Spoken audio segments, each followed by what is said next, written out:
Hello and welcome back to Let's Play SoulBlazer with DarkDragoon. This is episode 2 and we're going to go ahead and get right started. So those of you who tuned in last time should possibly remember that we had just completed sort of the first area of the underground castle and had returned back to town to talk to a watermill keeper and get an elevator running in the underground castle so we can move on. But before we do that, I'm going to talk to some of these people, make sure that we have everything, all the information we need to know. Sure, we'll be one of her children, why not? And magically she knows our name, though that's a little weird. But she gave us a room with a creepy rocking chair. This might be important later. Oh, it was the room of the village chief. How interesting. We don't know when he's going to come back. Probably going to have something to do with us freeing him from his captivity. So this was the tool shop, and this is actually where we may receive medical herbs when we use up our medical herbs. So that's pretty important. So yeah, she tells us she will have medical herbs for us if we need it. So let's go over here. Obviously we need to talk to this guy before he'll let us cross. And he does without so much as a fuss, so into the watermill. Okay, we see this guy is here. He's trying to turn the watermill apparently. As we already have guessed. So we're going to help him out. Sure, let's turn it. Power was transmitted to the underground castle. There we go. And you can see it's turning. So now, we should have one other thing to go check, and that was down here. We released an ivy. So let's go see, a cave. Let's go see what's in this cave. Some treasure chests, very important. Some armor, which is our first armor we're going to find, and some gems. Let's pop in here and equip our armor. Iron armor. So this is the first armor you receive in this game. Its defense is 1. And it's the weakest armor in the game. So it's better than what we've been using, so we'll go ahead and put it on. And we're going to talk to this gem. She's going to, like the other one, give us some XP, and then send us on our merry way. So now that we can access the elevator, we are going to, assuming we are done here, I believe we are, we're going to head back down to the underground castle and use that elevator. So let's wander our way back down here. Crab walking as usual. Okay. Back in the underground castle, we'll rush over here. Run into the wall there a little bit. And run over here. And kill these slimes. Now, I didn't really address these slimes last episode, but they are free monsters. They don't have a lair, so don't worry too much about it. Now, just because you see a monster that you think doesn't have a lair doesn't mean it doesn't have a lair. There are some monsters which you can't defeat the first time through. You got to come back either later with something special, or well, there's usually some kind of special trigger that'll let you get lairs or things that you're missing, but don't fret too much about that. So we're gonna fight our way through a bunch of monsters that we should be pretty familiar with. Things that would probably be much easier if we used magic on, but hey, we like to live dangerously. So we are gonna live dangerously. Okay. And we're gonna release. Who we're gonna release? A goat. Not just people, apparently, but animals as well. So, this looks interesting. I'm sure this will... You'll want to remember this area here. We can actually go ahead and kill these trolls, even though we can't get to that. That layer will remain triggered for us, so long as we clear it all the way out. So we might as well. We have plenty of gems. Just going to go ahead and kill off all of these guys because it's easy and we definitely have the resources to spare, so no big deal. So we're going to continue on up here. This is a little tricky. We obviously have a couple packs of trolls here that we can kill while dodging two braziers now. It's getting more and more complicated sort of as we move along. We'll go ahead and go down here, release whoever's inside. Arc released Lisa. Well, this is the first person we found with a name, so she must be important. And, aha, some light snoring. If you recall, last episode, we found something called a dream rod, which apparently is supposed to allow us to look into people's dreams. So, anytime you see a sleeping person, keep that in mind. That dream rod might come in handy. So, we're actually going to ignore these braziers, because it's not too vital for us to kill them, since they don't have a lair. But we will kill these slimes that stand in our way, because, well, they're just going to attack us anyway, so. And you can see, I'm almost out of health, but I have a medical herb, and we did release the tool shop owner who lets us get more medical herbs, so I'm going to just use up whatever health I have and use up that medical herb. Because we can go back at any time. And that's probably something if I go back to refill that medical herb, I'll cut the video for you guys. That's not terribly exciting to watch, but I'm sure you'd all rather watch fighting monsters and figuring out exactly what we're doing in this game as opposed to watching me run back to town and collect random sundry resources.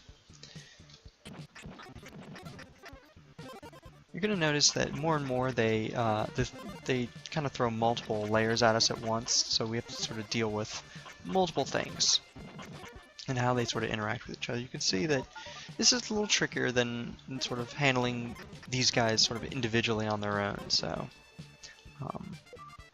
we're going to release out of the left another ivy. So you can see we have an ivy that should let us access this lower area with this other cave.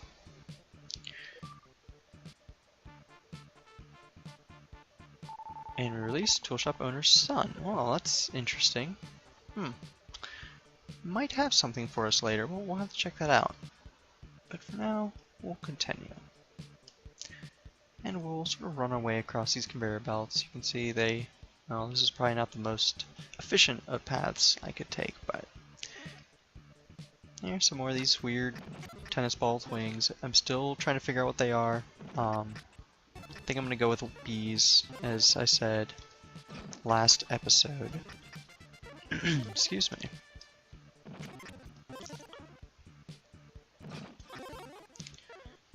I should probably be a little maybe more smart about this and find a good spot. There we go. Instead of letting these things just run into me at will. Now, sometimes the game does little tricksy things like using its opportunity to spawn more layers by just spawning more layers instead of giving us something useful. Now, these things do give us XP, so that's okay. Now, if you're wondering what I was doing there, I was actually waiting for these layers to, these monsters to completely come out of the layer. You can see sometimes they come out faster than other times, so and now they're all out. I can kill them all at once.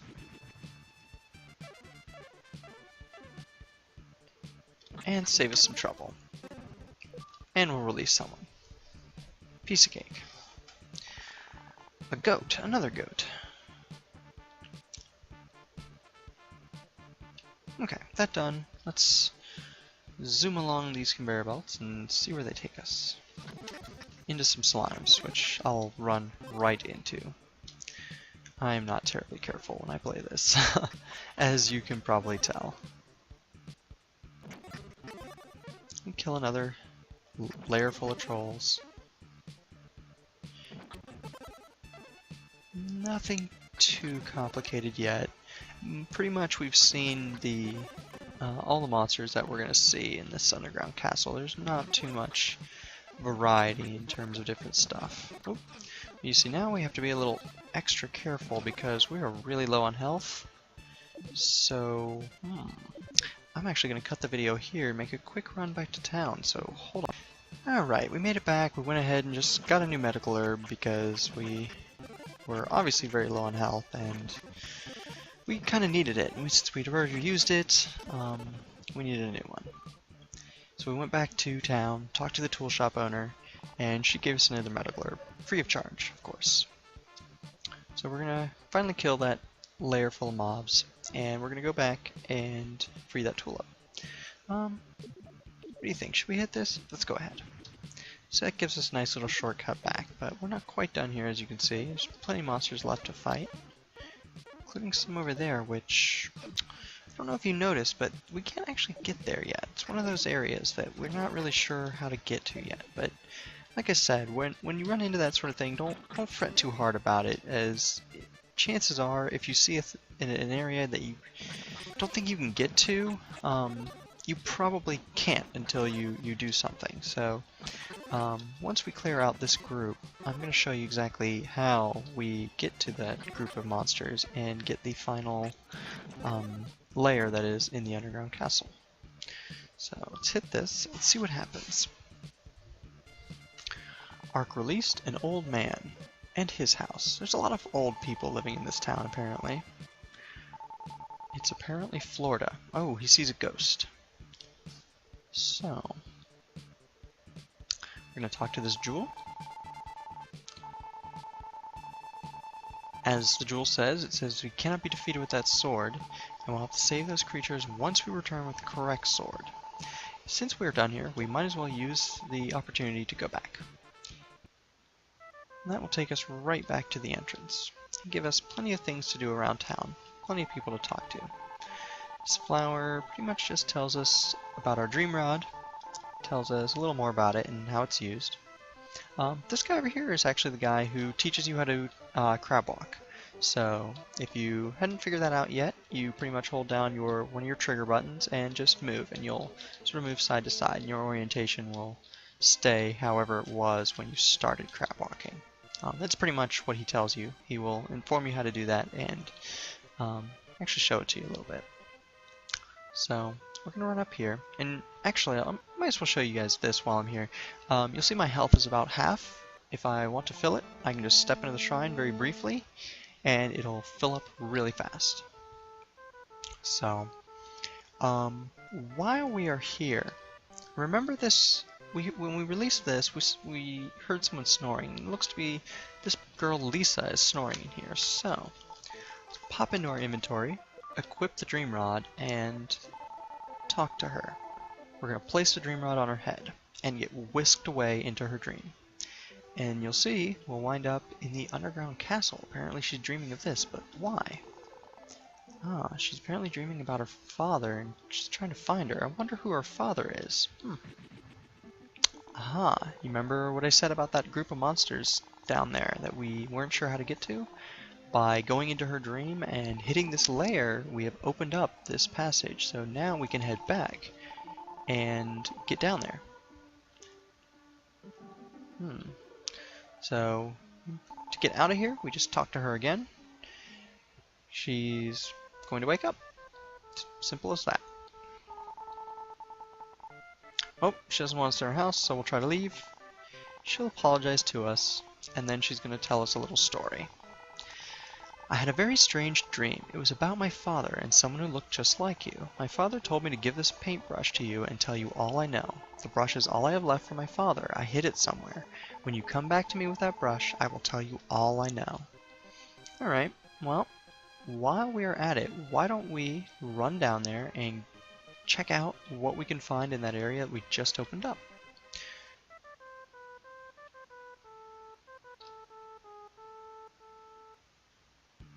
Alrighty. Just rush right on over here. It's not too far for us. It's just beyond the elevator. Won't bother killing those. Well, we took a point of damage, but that's okay. No big deal. Since we can recover it pretty easily, it's not going to hinder us too much. So we see a treasure chest over there, but first we're going to go over here and kill off this group of monsters that we weren't sure how to get before. And we're going to use magic to do it, just because that's a little more interesting. And that is going to release an old man. Another old man. There's a pen next to his house. I wonder what goes in there. Perhaps some kind of animal. We'll see. So we're gonna get this treasure chest and receive Leo's brush. Aha! Well, that's a pretty big clue to who Lisa's father is. Perhaps Dr. Leo from our nice little prologue. So let's hop back to town and go talk to Lisa and see what she has to say.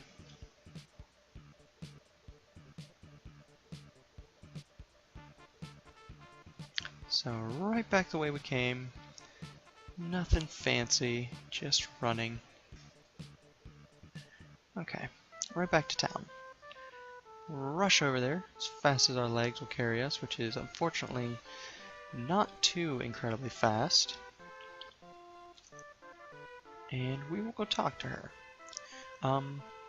Now, before we talk to her, let's equip the paintbrush. That way she can see we have it.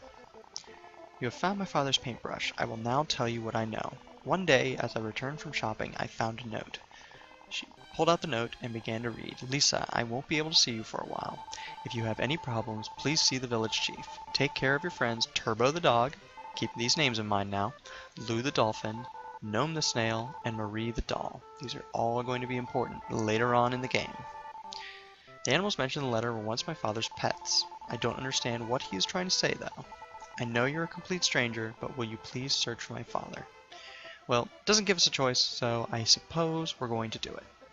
So that is where we're going to call episode 2 of Let's Play SoulBlazer. Hopefully you guys learned a little something about sort of where to go next. Next time we'll search around and see what we're supposed to do with this paintbrush, because right now we don't really know. We know something's going on, but we seem to be out of places to go, so it might be time to go talk to some villagers. And that'll be coming up next time, so tune in.